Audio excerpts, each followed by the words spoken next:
Hello, নমস্কার, স্বাগত আমার পুতুলস কিচেনে।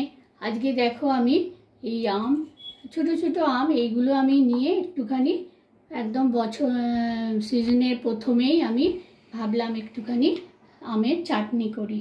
আচার একটু গুড় নিয়েছি আর নিয়েছি এখানে আম। এখন তো আম এটা 300-350 মতন আছে, আর এখানে গুড়টা আমি সেই অনুযায়ী দেবো।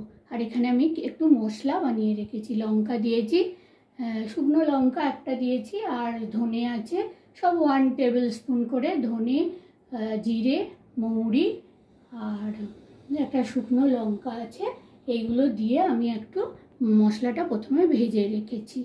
দিয়ে আর যখন আমি তোমরা দেখতে থাকো আমি আর কি মশলা কিভাবে কখন দেবো সেটা তোমরা দেখো। প্রথমে আমি এই আমটাতে নুন দিয়ে একটুখানি রেখেছিলাম, তারপরে আমি গুড়টা দিয়ে এটাকে একটু কিছুক্ষণের জন্য এটাকে আমি মিশিয়ে রেখে দেবো। তো গুড়টা যখন মিশে যাবে তারপর আমি আসছি, দেখাবো তোমাদের কেমন করে বানাচ্ছি।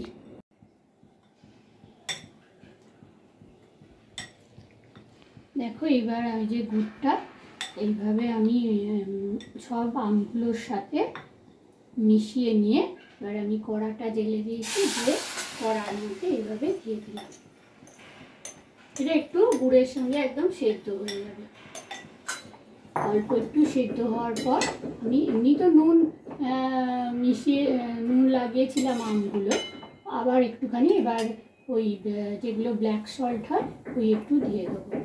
তারপরে আমি এখানে আমার কালো জিরে আর মৌরি আছে সেটা ওপর দিয়ে দেবো।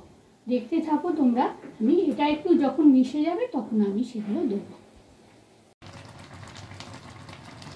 এবার দেখো যখন একটুখানি এটা গুড়টা একদম হচ্ছে মনে হচ্ছে একটুখানি এরকম গ্যাস মধ্যে উঠবে, তখন একটু আমি এখানে এই লবণ দিয়ে দিলাম, ব্ল্যাক সল্ট দিয়ে, আর 1 টিস্পুন কালো জিরে, গোটা কালো জিরে, আর 1 টিস্পুন দিয়ে দেবো মৌরি। তারপরে এইখানে যে আমি মশলাটা পিষেছিলাম সেই মশলাটা আমি এইভাবে অল্প একটু গোটা গোটা থাকবে এইভাবে করে নিয়েছিলাম, সেই মশলাটাও আমি 1 টিস্পুন উপর দিয়ে দেবো। আর যদি পরে দরকার হয় তারপরে শেষকালে মিশিয়ে দেবো। এইভাবে এটা আরও খানিকক্ষণ সেদ্ধ হতে থাকবে।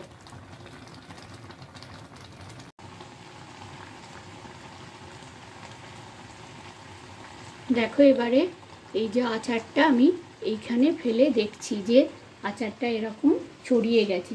আর যদি তুমি এর পরেও আর করো, আমি দেখেছি আমার নিজের অভিজ্ঞতা আছে, সেটা বেশ একদম খুব একদম আটা হয়ে যায়, সেই জন্য আমি এই পর্যায়ে এসে আচারটাকে বন্ধ করে দেবো। আমার হয়ে গেছে। আমি সবসময় কিন্তু গ্যাসের ফ্লেমটাকে একদম হাইতে রেখেই বানিয়েছি।